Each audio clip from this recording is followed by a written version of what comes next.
ඔයාලට කියලා දෙනවා කොහොමද මේවා විකුණගන්නේ කියන දේ. මොකද ලංකාවේ බතික් ශිල්පී ඕන තරම් ඉන්නවා. ඒක හරියට මාකට් කෙරුවේ නැත්තම් මොකද වෙන්නේ? විකුණන්න අමාරුයි. බොරු කියලා මාකට් කරන්න එපා. මොකද බොරුවට නේද? බොරු කියපහම ලංකාවේ මිනිස්සු මාරික්මට වැළඳ ගන්නවා. හැබැයි ඊට පස්සේ ඒක වැඩ පිරුණොත් නම් මොකද වෙන්නේ?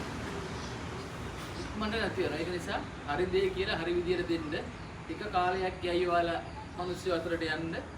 නමුත් ඒක දීර්ඝ කාලයක් රැඳිලා තියෙනවා. බොරුවක් කියලා මිනිස්සුන්ට බොරු දෙයක් හරියට බාල දෙයක් විකුණුවොත් මොකද වෙන්නේ? ඒකේ කැමැත්තක් නැත. ඒක නිසා මුලින්ම මෙන්න මේක කලාවක් විදියට ආදරය කරන්න. මේ බතික් එකට කලාවක් විදියට ආදරය කරන්න. ඒක ශිල්පයක්.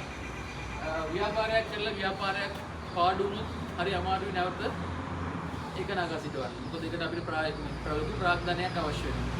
නමුත් ඔයාලට ශිල්පීය දැනුම තියෙනවා නම් ඔයාලට පුළුවන් මේක ඕන වෙලාවක නැවත පටන් ගන්න.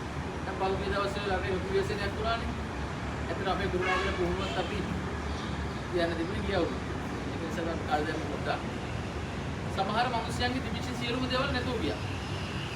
එතකොට මේ මිනිස්සෙක් බිස්නස් එකක් කරන් හිටියා නම් සමහරට ආයේ මිනිස්සයා නැගිටින්න සෑහෙන අමාරුයි. මොකද එයාගේ තිබිච්ච සියලුම දේවල් ගිහිල්ලා. නමුත් මොනවා හරි Tamanගේ හැකියාවකින් වැඩක් කරපු කෙනෙකුට මොකද වෙන්නේ? නැවත නැගිටින්න පුළුවන්. මොකද එයා කියන්නේ එයා ගාව ඒ දැනුම තියෙනවා, ශිල්පීය දැනුම තියෙනවා. ඒක නිසා හරි ලේසියි නැගිටින්න. ඒ නිසා මුලින්ම මේකට කලාවක් විදිහට ආදරය කරන්න. මේක වාණිජ්‍යකරණය වෙලා තියෙනවා. නමුත් වාණිජ්‍යකරණය වුණොත් මේක හරි දේ ආරක්ෂා කරලා තමයි ඉස්සරහට යන්න ඕනේ. මේ කලාව ආරක්ෂා කරලා ඉස්සරහට යන්න. එතකොට වලට මේක වර්ධින්නේ. අපි හැමතිස්සෙම හොවන්නන්නේ එහෙමයි.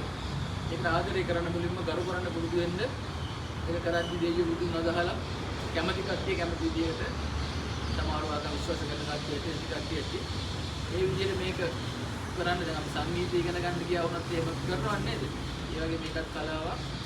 දවස් 3න් පස්සේ ඔයාලට ඇත්තටම ලොකු දෙයක් කරගන්න පුළුවන්. ඒක නිසා මැජික් එකක් නෙමෙයි මහන්සි වෙන්න ඕන. අද ගෙදර යද්දී බස් එකේ යන ගමන් දකින්න නිර්මාණ කරන්න උත්සාහ කරන්න එපා. මොකද හැමදේම කියන දෙයක්. මොකද ඒකේ මිනිස්සු සෑහෙන කාලයක් අරගෙන තමයි නිර්මාණය කරලා තියෙන්නේ. ඔයාලගේ විදියට ඔයාලා නැගිටින්න try කරන්න. පොඩි දෙයක් ඉස්සෙල්ලා කරන්න කරලා පියවර ඉස්සරහට යන්න. ඒක කාලයක් යද්දී ඔයාලට ඒකෙන් උපරිම ප්‍රතිඵල ගන්න පුළුවන්. අපි ඔයාලත් එක්ක ඉන්නවා. කොහොමද බඩු විකුණගන්නේ? බඩු විලදී ගන්නේ කොහොමද? අපනයනය කරන්නේ කොහොමද? අපි ඔයාලට වෙනම වැඩසටහනක් කරනවා අපනයනය පිළිබඳ. එතකොට මොන වගේ දේවල්ද අපි පිටරට යවන්න ඕනේ? කොහොමද ඒ ක්‍රියාවලිය එක සම්පූර්ණම නොමිලේ කරන්නේ? අපි ඉගෙන ගන්න සියලුම දිනාට අපි ගොඩක් පහුගිය දවස්වල චුට්ටක් ඒක මගහැරලා තිබුණා. නමුත් දැන් අපි මේ මාසෙන් නැවත පටන් ගන්නවා. A to Z මොන වගේ දේවල්ද අපිට යවන්න ඕනේ? කොහොමද මේවා shipping, posting ඔය හැම දෙයක්ම සම්පූර්ණම පුහුණුවක් දෙනවා. ඔයාලා වැඩ කරන්න අරගෙන යන්න. ඊට පස්සේ අපි මේක පියවර කරමු. එහෙනම්